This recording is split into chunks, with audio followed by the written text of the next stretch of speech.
الحمد لله الذي خلق السماوات والأرض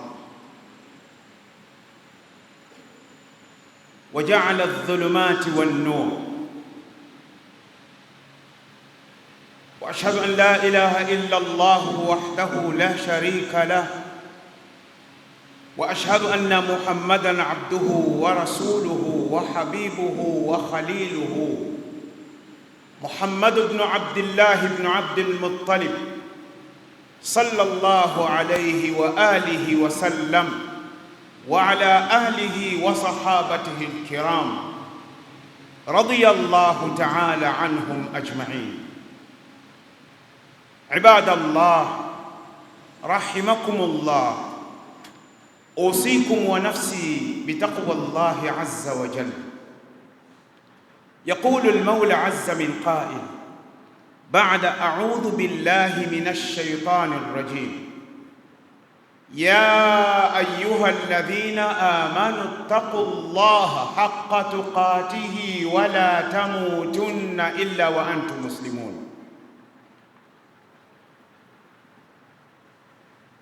قال صلى الله عليه وسلم: من أصبح منكم آمنا في سربه معافا في جسده عنده قوت يومه فكأنما حيزت له الدنيا بحذافيرها.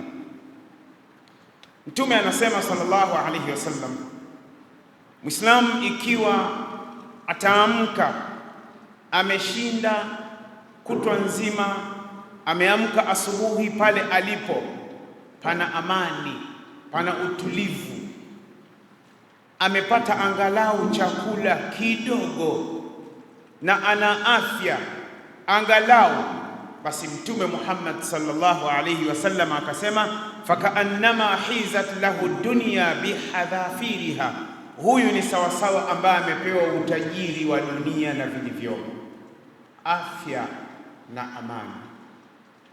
Tunamwomba Allah subhanahu wa ta'ala atudumishie neema hii ya amani aliyeiweka yeye Tanzania na kuendelea kuilinda, na aweke baraka kwenye vyombo vya usalama vyote. Allah awape afya njema waweze kusimamia amani ya nchi yetu. Ampe afya njema na baraka Mheshimiwa Rais Samia Hassan Suluhu, hafidhaha Allah min kulli sharrin wa makruh. Ndugu zangu katika imani, hii ni Ijumaa ya mwisho katika mwezi huu wa kwanza wa Muharram. Ijumaa inayofuatia itakuwa ni Ijumaa ndani ya mwezi wa Safar, ambaye ni mwezi wa pili Kiislamu, sio Safar kwa sad, Safar, mwezi wa pili. Ndugu zangu katika imani, nimerudi juzi Jumapili kutoka umra. Hali ya hewa Maka na Madina ni nzito sana sana sana, joto ni kali mno, mpaka natoka nyumbani Maka tayari kuanzia saa 4 saa 5, Madina joto ni 38, Maka ishafika 42. Ijumaa iliyopita nimeswali Madina katika msikiti wa Mtume sallallahu alayhi wasallam, lakini Ijumaa Alhamisi nyuma nilikwenda Uhud ilipotokea vita ya mwaka wa 3 wa Hijra, siku ya Jumamosi tarehe 15 mfungo mosi. Tumeingia pale pamoja na wale ambao nilikuwa nikiwaongoza katika ibada ya umra ya taasisi ya Al-Fars Travel and Tours. Niliwaambia tazameni ile mashine pale, wakaitazama. Nikamwambia mnaona ni saa ngapi? Wakaniambia ni saa 5:15 asubuhi. Nikamwambia sawa, wekeni macho, tulieni tu hapo. Baada ikaja mashine ikaonesha inasoma saa na joto joto nyuzi joto 48.7. Nikawambia joto hili kama linakuja Bongo na umeme wetu ule, Allahumma ighfir lahu warhamhu, hospitali zote zitajaa, na huenda na madaktari wenyewe nao, Allah awape afya njema, wahifadhi madaktari wetu, nao watalazwa nyuzi joto 48 49. Tukawa tunajiuliza swali, hawa masahaba wa Mtume sallallahu alayhi wasallam waliifanya vipi kazi ya Allah? Sikilizeni vizuri Waislamu wenzangu, kupitia Masjidut Taqwa hapa Mwananyamala, walifanya vipi kazi ya Allah? Joto, nikawaambia mahujaji niliokuwa nao, sisi tumekuja na gari ina full AC, tuna maji ya kunywa ya ice cream, tuna juice, tuna soda. Hawa walikuwa hawana ice cream, hawana IC, miamba hiyo. Watu wema hawa masahaba walipimba kupigana. Tumetoka Madina tumekwenda Badri, kilomita 155. Vita ilitokea mwezi wa Ramadhani, wameondoka Alhamisi jioni, wamefunga Mtume na masahaba radhiyallahu anhum. Mtume na masahaba 300 takriban 14 wamefunga, wanakwenda kuitetea la ilaha illa Allah, wakiwemo wafanyabiashara wakubwa, matajiri. Wameacha biashara zao zinaendelea huku, wanakwenda kumsimamia Mtume sallallahu alayhi wasallam. Joto ni kali sana, tumeshuka Badri, joto ni kali mno, zaidi ya 48, sababu pale ni jangwani, mpaka tumesogea kwenye ule mlima ambao malaika ndipo walipoteremka kuja kutoa msaada kwa jeshi la Uislamu. Wale watu wamepoteza maisha yao kwa ajili ya la ilaha illa Allah, ambao wametufanya mimi na wewe leo tunajua kuvaa kanzu, tunajua tahara, tunajua kusali, tunajua kusoma Qur'an. Hawa watu mimi na wewe tumefanya nini? Walitoa mali zao, maisha yao, wameacha watoto wao yatima, wake zao wajane, wengine wamekufa bado wadogo sana. Kijana mmoja pale Uhud, Hamdala, ana wiki moja ameoa, binti bado ana peacock hina, binti anang'aa namna hii, wiki moja ameolewa. Hamdala radhiyallahu anhu aliposikia kuna kazi ya Mungu, ameondoka, amemwacha bi harusi, amekwenda kufanya kazi ya Allah. Akamwambia mkewe, sanaltaqi fil janna, tutaonana peponi. Shabab, mtoto na miaka 20 na amemwacha binti ana miaka 20 na binti mdogo sana, anaanza eda. Hamdala anafika, anapambana mtoto yule, kijana yule, mpaka amekwenda kuuawa. Masahaba wote waliouawa katika vita ya Uhud, wakina Hamza, wakina Mus'ab bin Umair, baba yake Jabir, mzee Abdullah ibn Hiram al-Ansari, wanatoka damu na wengineo. Hamdala yeye anatoka maji kichwani. Masahaba akamwambia, ya Rasulullah, mbona Hamdala anatoka maji? Ana nini huyu? Mtume akamwambia, bado sijapata aya, sijapata wahi. Basi baada ya kuwa wameshazikwa, Hamdala anatoa maji, wanarudi nyumbani kutoa taarifa. Hiyo ni tarehe 15 mfungo mosi, siku ya Jumamosi. Wanarudi mjini Madina, kilomita 4.5. Kila nyumba inapelekewa taarifa, mume wako amefariki, ndugu yenu amefariki, amekufa shahidi. Wakaenda nyumbani kwa Hamdala, kwa bi harusi. Akaingia Mtume akamwambia, zawjuki istushhida, mumeo amekufa ni shahidi. Yule dada, yule binti akalia sana, akasema akhbarani annana sanaltaqi fil janna, ameniambia kwamba tutakutana peponi. Mtume akamuuliza, tumemuona mumeo wenzake wote wanatoka damu, yeye anatoka maji kichwani kama kuna mtu anamuogesha. Akamwambia, ya Rasulullah, kharaja wa lam yaghtasil, ameondoka hapa nyumbani baada ya mimi na yeye kukutana kimwili, ameondoka kwa ile haraka kukimbilia kazi ya Mungu kwanza, Allah kwanza, ameondoka bila kuoga josho la tahara.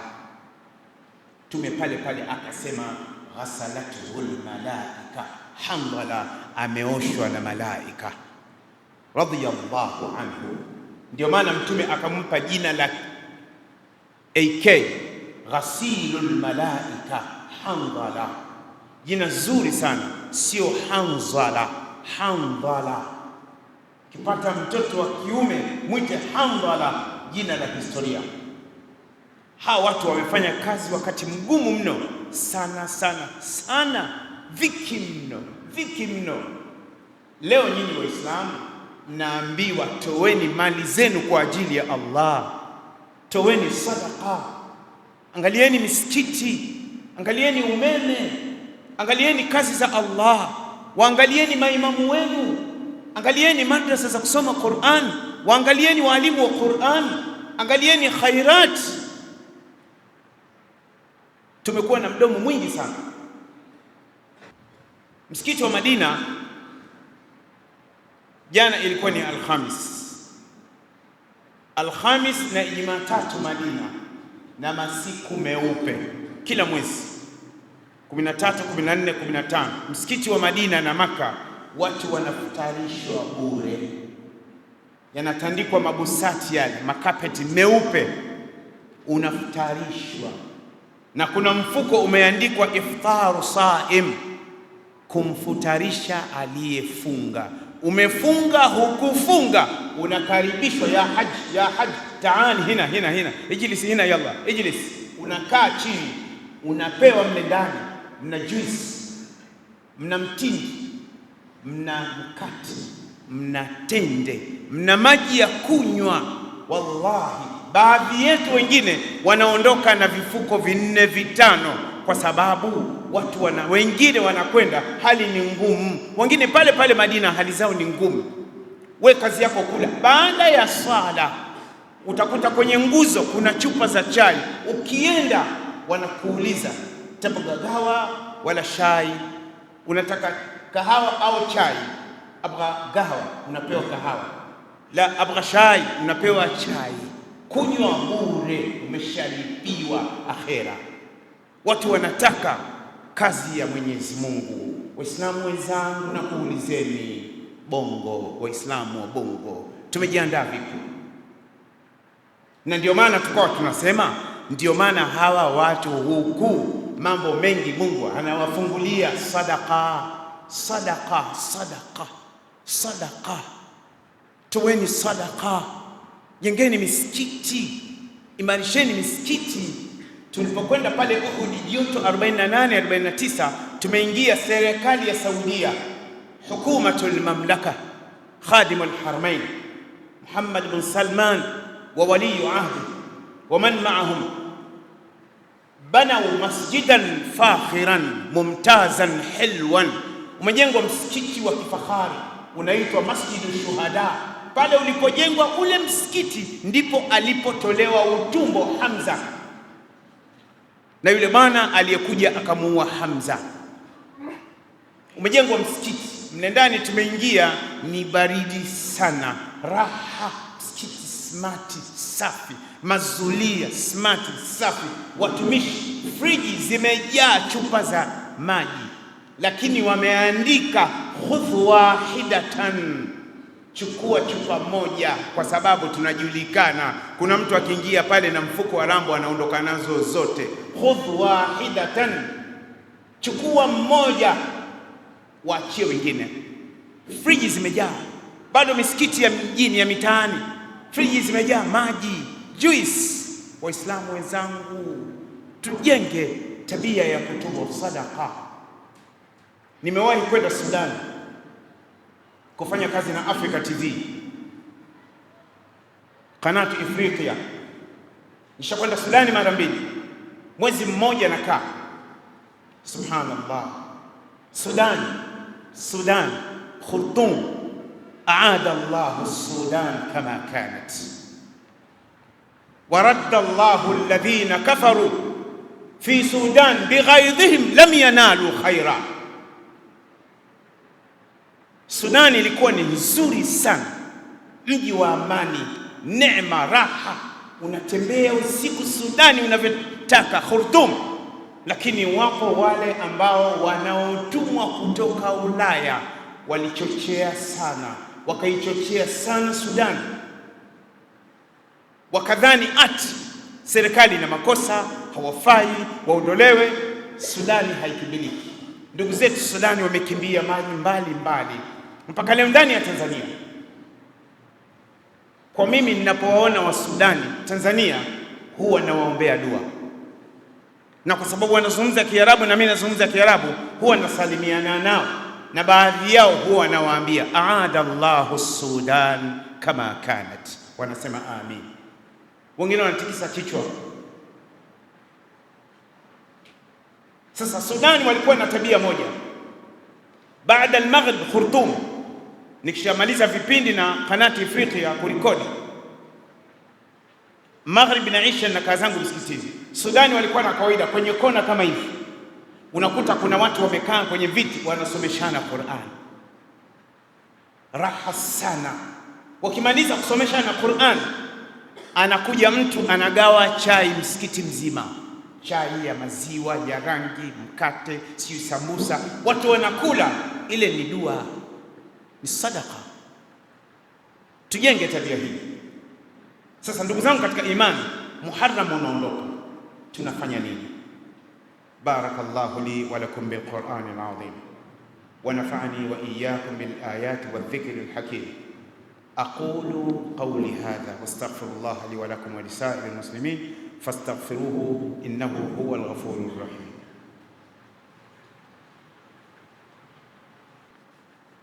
Alhamdulillahi alladhi ja'alana minan nasihin wa afhamana min ulumil ulama'ir rasikhin.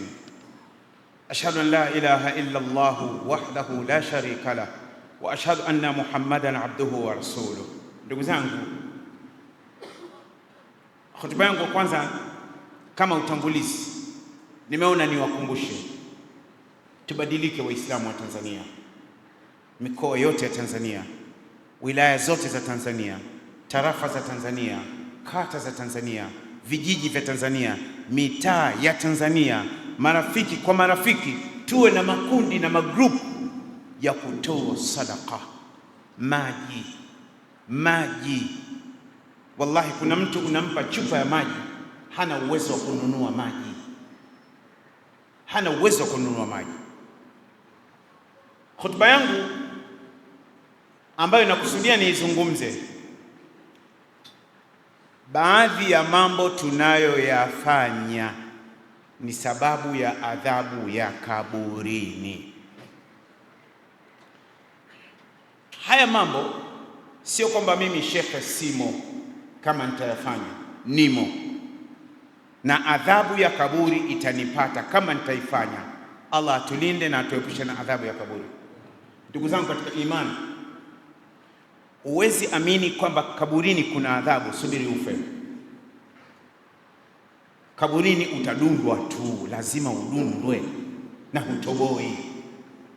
Kama ungekuwa ni wa kutoboa, angetoboa Hitler,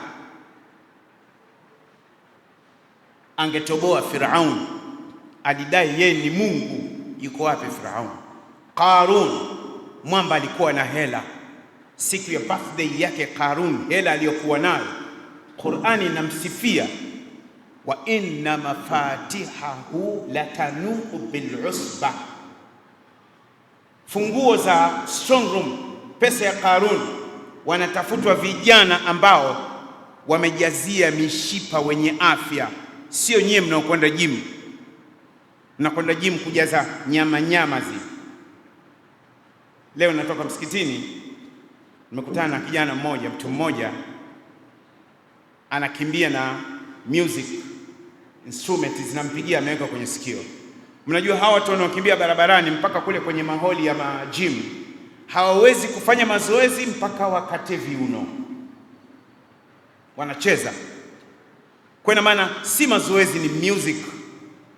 Hiyo mimi hainishughulishi. Lakini mtu anashughulika kuondoa mafuta mwilini, mwili wake uwe smart, ana afya, hashughuliki kuondoa madhambi. Sasa kaburini kuna madhambi ambayo tukiyafanya lazima. Hadithi ya kwanza, an Abdullah ibn Abbas radiyallahu anhuma anna Rasulullah sallallahu alayhi wa sallam marra biqabrayn faqala innahuma yu'adhaban wama yu'adhaban fi kabirin bala innahu kabirun amma ahaduhuma fakana yamshi bin namima wa amma al-akhar fakana la yastatiru min bawlihi. Rawahu al-Bukhari fi kitab al-wudu babu ma jaa fi ghasl al-bawl wa kitab al-janaiz babu adhab al-qabr min al-ghibah wal-bawl wa babu al-jarid ala al-qabr wa Muslim fi kitab al-tahara babu al-dalil ala najasati al-bawl wa wujub al-istibra. Kwa Imam Bukhari hadithi ya 2271 mpaka 276, Imam Muslim hadithi ya 292. Abdullah ibn Abbas anasema marra an-nabiyyu biqabrayn, siku moja mtume alipita kwenye makaburi mawili, wamezikwa watu wawili, kila mtu kwenye kaburi lake.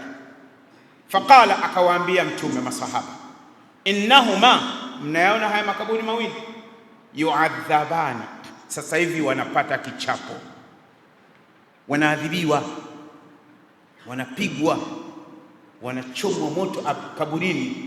Akhera bado kufuliwa. Mtume akamwambia, wama yu'adhabani fi kabiri, madhambi yanayowafanya kuadhibiwa sasa hivi watu wengi wanayaona sio madhambi mazito. Mtume akasema, bala, kwa nini? Innahu kabirun, haya madhambi yanayowafanya waadhibiwe ni madhambi makubwa. Mtume akamwambia, amma ahaduhuma, ama hili kaburi moja hili mnaliona, fakana yamshi bin namima, huyu alikuwa anafitinisha watu,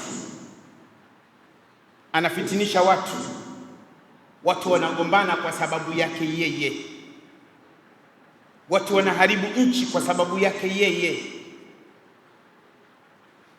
ndugu na ndugu hawaelewani kwa sababu yake yeye, sokoni, masokoni, madukani, kwenye frame, kwenye biashara, maofisini, misikitini, katika maeneo mbalimbali watu hawaelewani kwa sababu kuna mtu anafitinisha, anaadhibiwa. Kwa hiyo hapa tunapata fundisho gani? Tunapata fundisho, niwaambie watu wa media na mnene rekodi sasa hivi, hiyo msiikate, imekwenda hiyo, jiandaeni kwenda kudundwa kama mtapeleka taarifa za fitna hapa mpaka wananchi wanagombana, nchi inaharibika, watu wameiba mali za watu, wameharibu mali za watu, wanapoteza watu maisha kwa sababu kuna mtu amechonganisha, yeye ana maslahi, huyu kichapo anacho, haamini haya, asubiri afe, asubiri afe. Mfitinishaji, hiyo ni adhabu ya kaburi. Kuna watu wangapi wameachishwa kazi maofisini? Watu wangapi wamehamishwa vituo vya kazi sababu kuna mtu hapa, panya, mende, anahamisha habari za uongo mpaka boss HR anapata habari, anaambia wewe ondoka hapa. Mtu anatolewa Dar es Salaam, anapelekwa Mkuranga, wanamkomoa. Ndugu zangu katika imani, Waislamu wenzangu, wanadamu wenzangu, fanya utakavyofanya, one day unaondoka, utaondoka tu. Umeua watu, umefitinisha watu, unachonga maneno ya fitna, ili watu wamchukie mtu. My friend, wewe huna tofauti na Abu Jahali na Firaun. Wewe ni Firaun. Adhabu ya pili, wa amma al-akhar, ama mwingine, sikiliza vizuri waislamu wenzangu, fakana la yastabri'u min bawlihi, huyu wa pili, hili kaburi la pili, alikuwa hajilindi na cheche za mkojo. Subhanallah. Waislamu wenzangu tunaosali, akina baba na akina mama, tunakwenda vioni, tunajisaidia kama tupo petrol station. Siku moja nimemshuhudia mtu katika moja ya misikiti Kariakoo anakojoa wima, mtu mzima, mpaka watu wenzake wanamwambia, we vipi mtu mzima unajisaidia? We vipi wewe? Wamemkalia tena, mlango ameacha wazi, anajisaidia wima. Ina maana kwamba zile ndoo zote, ile ndoo mle ndani imejaa mkojo, yale maji si salama. Kwa ina maana cheche za mkojo zimempata. Subhanallah. Yule bana kwa sababu alisemwa sana, ameondoka kwa hasira. Mimi nimekaa kimya. Ameondoka kwa hasira, karudisha tu USB yake ndani ya nguo, akaondoka na hakustanji. Huyo adhabu ya kaburi anayo. Wallahi, wallahi, wallahi. Huyaamini haya, subiri ufe. Rawahu al-Bukhari.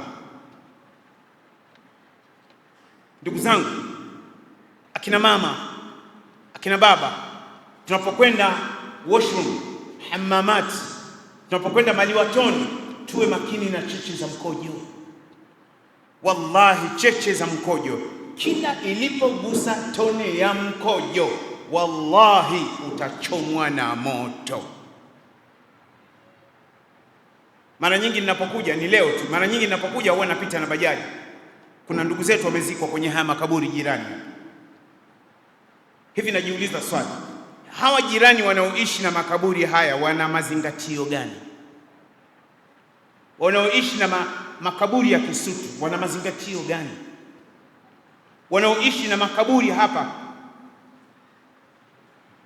maeneo hapa ya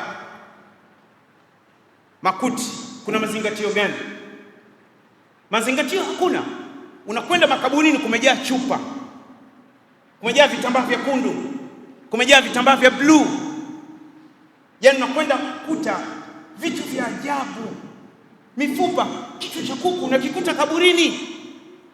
Mwanadamu unakwenda kuwanga kaburini, unawanga kaburini, na wewe utakufa.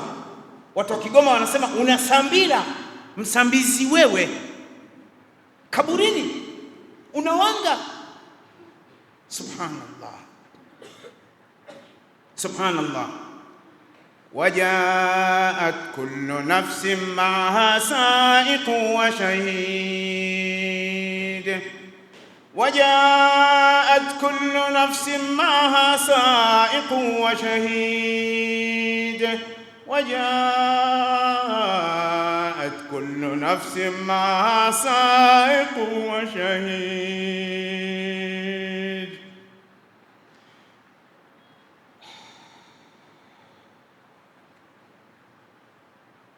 Kila mtu atafufuliwa siku ya Kiyama.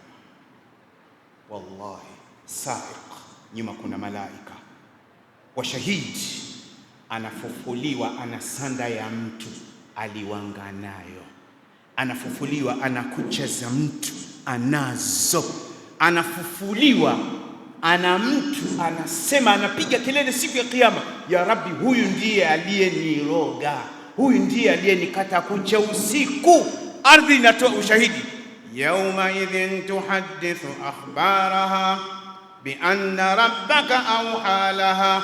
Ardhi inasema ni kweli, huyu ndio aliyewanga kwenye kaburi la huyu dada, huyu ndio aliyeingia, huyu ndio aliyewanga, huyu ndio aliyemroga huyu. Najua haya ninayozungumza, wataalamu wa IT wachawi watakasirika. Wanaweza kusema, sasa huyu Rusaganya anazungumza, anataka nini? Sina chochote. Unaweza ukafanya chochote unachotaka, lakini utabaki. Wewe nifanye unachotaka, my friend, nakwenda kukukaba. Kwa hiyo siku ya Kiyama watu watafufuliwa namna hiyo, siku ya Kiyama. Sasa ndugu zangu katika imani, adhabu ya kaburi. Na kuna nyoka kaburini anaitwa Shujaan Aqra. Huyo ni nyoka special kwa watu ambao wamekufa bila kusali na watu ambao walikuwa wanapojisaidia haja ndogo, cheche za mkojo zilikuwa zinawapata. Kazi yake kung'ata tu, chop. Ni sumu yake zaidi ya miaka 70. Na huyu nyoka kila sala iliyompita mtu atamng'ata. Hadithi inayofuatia ya pili, nisikilizeni Waislamu. An Abdullah ibn Amr ibn al-As radiyallahu anhuma anna Rasulullah sallallahu alayhi wa sallam ra'a aqwaman wa a'qabuhum taluhu faqala waylun lil'aqabi minan nar asbighu al-wudu'a rawahu an-Nasa'i wa Abu Dawud wa Ibn Majah. Siku moja Mtume katika safari, ahlul ilmu wanasema ilikuwa ni safari ya wakati wa al-asri. Sasa unajua safari zile nini? Kwa mfano unasafiri na gari, unakwenda Moshi, unakwenda Arusha, unakwenda Mbeya, unakwenda Mwanza, unakwenda Singida, unakwenda Mombasa, unakwenda Tanga, unakwenda Morogoro, unakwenda Lindi. Sawa? Kuna sehemu ambazo gari zile huwa zinasimama kwa ajili ya watu kwenda washroom. Sasa kwa Muislamu anayejitambua, kitu cha kwanza anachokifanya ni kuingia kule washroom, anamwaga maji pale chini vizuri, kisha anatawadha, atachukua juisi yake au maji yake, kisha kwenye kiti chake ataanza sala. Sasa ile haraka mpaka hata sehemu hizi za kutawadhia, naomba tuichukue hili. Mtume raa aqwama, Mtume aliwaona watu, wa aqabuhum, visigino vyao, sehemu za mwisho za miguu, taluhu, zinatoa alama kama vile hazijapata maji. Faqala, Mtume akasema, wailun lil'aqabi minan nar, visigino vyote ambavyo havikupata maji vitachomwa moto. Sasa kuna wakati mtu anatawadha, sehemu hii haipati maji, na kuna mwingine ana haraka, sehemu ya miguu haipati maji, sehemu ambayo inatakiwa kupata maji. Niwaambie vijana ambao mnavaa nguo za modo katika mashule yetu, unamkuta siku nyingine mtu amevaa nguo ya namna hii, anapandisha imemfika hapa, anatawadha anaishia hapa. My friend, huo sio udhu, na adhabu unayo, na utatikitwa, utavurugwa. Wailun lil'aqabi minan nar, moto mkali, adhabu kali inawasubiri wale ambao wametawadha udhu hovyo. Mtume akamwambia, asbiqu al-wudu'a, enezeni viungo vyenu kwa udhu. Kwa hiyo tubadilike Waislamu. Akina mama wana fashion wameianza huko wanapotawadha. Akina mama wanakuwa na nguo za kubana. Hizi nguo za kubana hizi kupandisha hawezi, kwa sababu anataka avae modo, na wengine wanakuwa wanavaa ndani, wana vijisoksi vyeupe wanafunga mpaka huko ili mikono isionekane. Sasa anafika kwenye bomba, anaweka bomba hivi mkono, anatawadha tu, yale maji yanapiga juu ya nguo. Sijui nani kawaambia namna hii.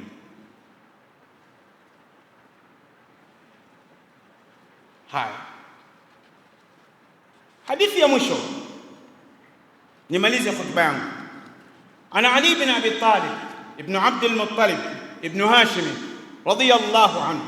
Ali ibn Abi Talib radiyallahu anhu anasema, anna Rasulullah sallallahu alayhi wa alihi wasallam, Mtume anasema, man taraka mawdi'a sha'ratin min janaba, Muislam anapooga josho la janaba, dhikrul juz'u wa iradatul kull.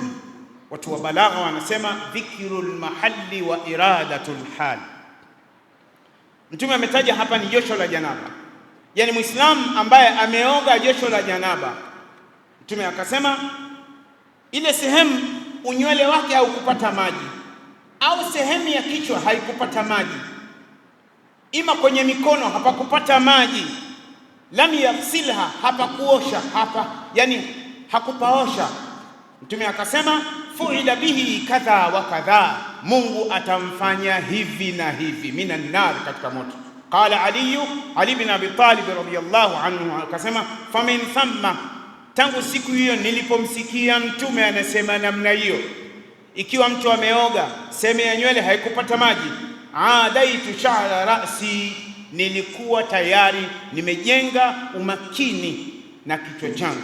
Kwa hiyo wakana yajuzu sha'rahu, Ali bin Abi Talib radhiyallahu anhu, nywele zake zilipokuwa zikiwa nyingi, kwa sababu ni nywele za Kiarabu, alikuwa akizipunguza. Rawahu Abu Daud hadithi ya 249, wa Ibn Majah 599, wa Ahmad katika Musnad hadithi ya 707. Maji hayajapata, niwaambie dada zangu ambao mnaovaa kucha za kubandika, janaba mnalo, hedhi mnalo, na kuna baadhi ya wanawake wa Kiislamu wanavaa niqab, tunakutana nao mitaani, kucha zao utadhani ni umma ya kulia chakula. Wanawake wa Kiislamu wameingia katika fashion ya kufuga kucha, wanafuga kucha na wengine wanaweka rangi kwenye kucha. Ukioga ukatawadha, ima umeoga jasho la hedhi au nifasi au janaba, ama umetawadha, udhu wako haupo, na vidole hivyo vitakwenda kutafunwa na nyoka, vitatafunwa na nyoka, vitatafunwa na nyoka. Siku moja hapa Tanzania pahala fulani, nimesimuliwa na mwanafunzi wangu wa kiume, mtu mzima, yuko kwenye miaka 50 au 60, na wanamzika moja katika ndugu zake, wapo makaburini, alidondoka nyoka kutoka juu akaingia katikati kwa kichwa, katikati ya kaburi. Watu walihamanika pale. Yule nyoka hakujulikana kenda wapi. Sasa swali, amekwenda wapi? Subiri yako. Wanawake wa Kiislamu, ondoeni kucha, kucha zitaoza. Naomba mtusaidie madaktari, walimu wa biology, mtusaidie. Kucha zinapokuwa chafu, nini kinachokuwa ndani? Kucha zinapokuwa chafu, nini kinakuwa ndani? Walimu wenzangu katika shule za Kiislamu, tuwe makini na hili, tuwe makini na hili. Juzi nipo na master wangu hapa, Mr. Dora. Juzi nimeingia darasa fulani, wavulana na wasichana, nimewakagua, nimekuta wana kucha. Baadhi yao ni katika familia, wazazi wao wananifahamu. Nikamwambia simama, nawe simama, nenda dukani kachukue nail cuts, nitakwenda kulipa hela mimi. Nikamwambia mkirudi njoni. Wamerudi, wamenywesha, wamekata kucha. Sasa inawezekana mtoto, mama nyumbani anakucha kama msumari, baba anakucha. Na wanaume wenzangu tunaposwali tunaonana kwenye rukuu, mtu anakucha ndefu. Jamani, kucha ndefu. Waislamu, wazungu msiwafate, wazungu sio watu. Ile mipapai, mizungu mipapai ile. Ndugu zangu, jana amepita kijana mmoja, amevaa t-shirt wa kiume, amepita pale Mkwajuni, amevaa t-shirt, mwanaume wewe, imeandikwa huko nyuma Elizabeth. Sasa nikawa najiuliza, Elizabeth ni t-shirt au Elizabeth ni mshikani? Mwanaume wewe, Elizabeth. Mkwajuni, Ijumaa 3 zilizopita, nimeswali nyuma ya mtu siku ya Sheikh Almas Ibn Khalid, imamu pale hafidhahullah, ndio aliyekuwa khatibu. Mimi nimeswali huku nyuma, nimeswali nyuma ya mtu amevaa jacket imeandikwa crazy, chizi. Sasa najiuliza, chizi ni hii t-shirt au chizi ni huyu jamaa? Si Waislamu mnanielewa? Mtanielewa tu. Mimi kazi yangu ni kuwatoboa tu. Mimi napiga misumari, tena kwenye mshono, nimetoka theater. Sijaleta duniani kwa status ya mtu, nimeletwa na status ya Allah, na ndiye atakayeniondoa muda utakaofika. Lakini anachokitaka Mungu nitakisema. Mtoto wa kiume pale Kariakoo, msikiti mmoja, anakwenda rukuu amevaa boxer nyeusi ina maandishi kama ya dhahabu, kama hii nguzo hapa imeandikwa huku nyuma follow me, nyuma imeandikwa follow me. My friend, to follow you where?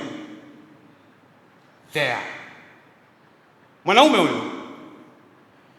Ndugu zangu, t-shirt kama zimeandikwa Kiingereza, kama hujui Kiingereza, acha. Mwanaume amevaa t-shirt siku ya kunyonyesha duniani hapa. Mwanaume huyo. Sio kwa nini wanaume mmekuwa kama mabwege hivi? Mmekuwa mafala hivi. Najua kwenye mitandao mtanitukana. Alitukana Mtume Muhammad, itakuja kwa mimi. Ni chambe unavyotaka. Sema unachotaka. Lakini kwa mimi ruhusa gani? Oh my friend.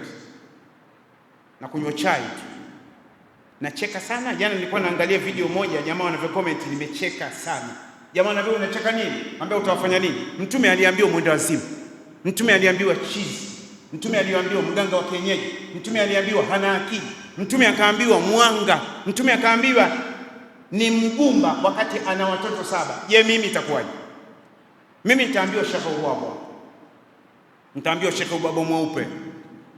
Na mashekhe siku hizi tunaitwa jina gani? TRA.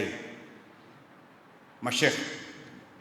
Maimamu jiandae yenyewe, maimamu na kamati za misikiti mnaitwa TRA. Mwingine anambia huyu shekhe bana, huyu anatembea na mashine huyu. Akikukuta toka kuandikia hapo. Namwandikia nini? Alafu huyo akitaka dua anakuja kwangu. Sasa akija kwenye dua nampiga maandishi, yani kodi kubwa. Miaka 7 kama hajalipa kodi. Ndugu zangu katika imani, adhabu za kaburi, Allah atupe afya njema, atufutie madhambi yetu, atunyoshe mambo yetu. Naomba Allah subhanahu wa ta'ala, hapa jirani ya msikiti wa Masjidul Taqwa kuna hospitali Mwananyamala. Allah awape afya njema wagonjwa walioko hospitali. Allah awape afya njema wagonjwa walioko mahospitali yote. Allah awape afya njema wagonjwa walioko majumbani. Allah awape afya njema wagonjwa ambao wanatembea lakini wanakuja kufanya ibada.